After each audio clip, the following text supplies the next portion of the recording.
साल था 1990 और 1990 के दशक में ल्यारी इलाका पहले से ही गरीब और भीड़ वाला क्षेत्र था। यहाँ बेरोजगारी, ड्रग्स और स्थानीय झगड़े बहुत ज्यादा थे। इसी समय छोटे छोटे अपराधी गिरोह बनने लगे और ये गिरोह शुरुआत में जुआ, सट्टा और छोटे स्तर की वसूली करते थे। धीरे धीरे ये गिरोह बड़े होते गए और एक दूसरे से लड़ाई करने लगे। इसी दौर में बाद में मशहूर होने वाला नाम उभरा, रहमान डकैत। रहमान डकैत वास्तव में ल्यारी इलाके का एक बड़ा गैंग लीडर था।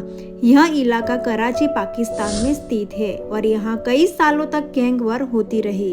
रहमान डकैत को ल्यारी गैंग वॉर के सबसे प्रभावशाली नेताओं में से एक माना जाता था। उसने अपने गिरोह के जरिए इलाके में काफी दबदबा बना लिया था। उसके गैंग का नियंत्रण कई इलाकों में था और वह स्थानीय स्तर पर काफी ताकतवर माना जाता था। साल 2000 के आसपास रहमान डकैत ने अपना प्रभाव बढ़ाना शुरू किया। वह पहले एक छोटे गिरोह का सदस्य था, लेकिन उसकी हिम्मत और रणनीति के कारण वह जल्दी ही गैंग का नेता बन गया। उस समय रहमान डकैत की गैंग का काम था वसूली करना, अपहरण करना, हथियारों की सप्लाई करना और इलाके पर कब्जा करना। ऐसे ही करते करते कुछ सालों में उसका नाम पूरे ल्यारी में फैल गया। साल 2005 में रहमान डकैत ल्यारी का सबसे ताकतवर गैंग लीडर बन चुका था। उसके गैंग में कई खतरनाक सदस्य शामिल थे, जिनमें एक नाम था उज्जैर बलोच। उज्जैर बलोच उस समय रहमान का भरोसेमंद साथी माना जाता था। गैंग ने इस समय कई बड़ी घटनाएं की, जिससे पुलिस और सरकार पर दबाव बढ़ गया। साल 2006 के बीच रहमान के गैंग ने कराची में व्यापारियों और बिल्डरों से बड़ी मात्रा में वसूली शुरू की। जो लोग पैसे देने से मना कर रहे थे, उन्हें धमकी या हमला झेलना पड़ता था।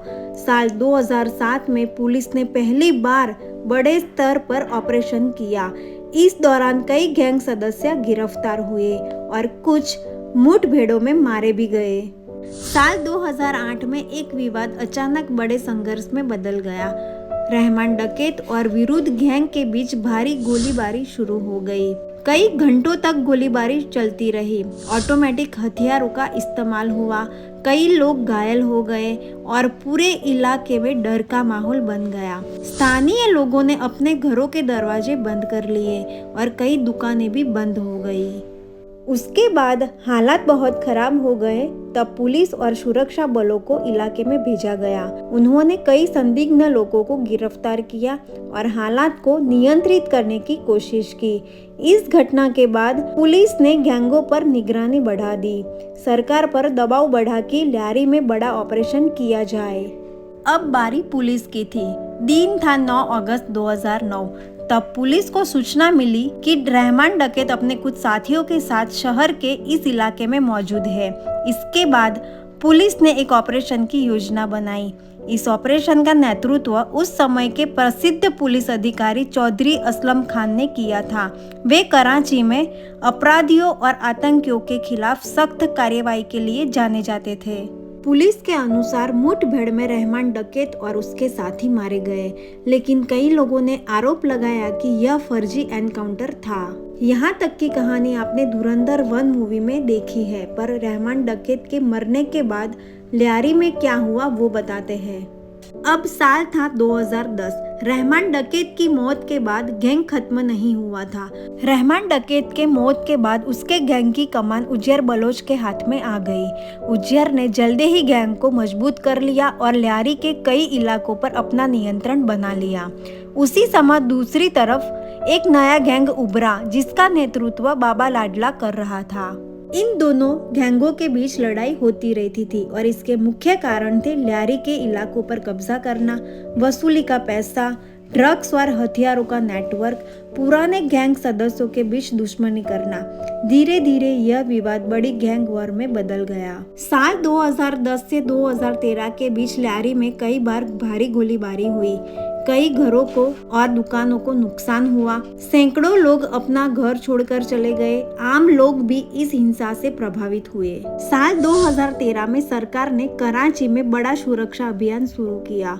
इस अभियान में कई गैंग सदस्य पकड़े गए, हथियार बरामद हुए, गैंगों की ताकत कमजोर होने लगी और कुछ साल बाद पुलिस और रेंजर्स के ऑपरेशन में बाबा लाडला और उसके कई साथी मारे गए। इससे गैंग वॉर का एक बड़ा हिस्सा खत्म हो गया। पर बताया जा रहा है कि 2014 में कराची में एक बम हमले में चौधरी असलम खान की भी मौत हो गई। बाबा लाडला के मौत के बाद उज्जैर बलोच पर कई केस दर्ज हुए और उज्जैर बलोच कराची से भाग गया। कई साल तक छिपता रहा। माना जाता है कि वो विदेश में भी छुपा था। तारीख 30 जनवरी 2016 को कराची से पाकिस्तान रेंजर्स ने एक गुप्त ऑपरेशन में उसे पकड़ लिया। उज्जैर बलोच की गिरफ्तारी के बाद उसे पूछताछ के लिए सुरक्षा एजेंसियों के हवाले किया गया। बाद में उसके खिलाफ कई मुकदमे चलाए गए और उसके गैंग के कई सदस्यों को भी गिरफ्तार किया गया। इस कार्यवाही के बाद ल्यारी गैंग वॉर का दी एंड हो गया। तो यही थी धुरंधर 2 की कहानी।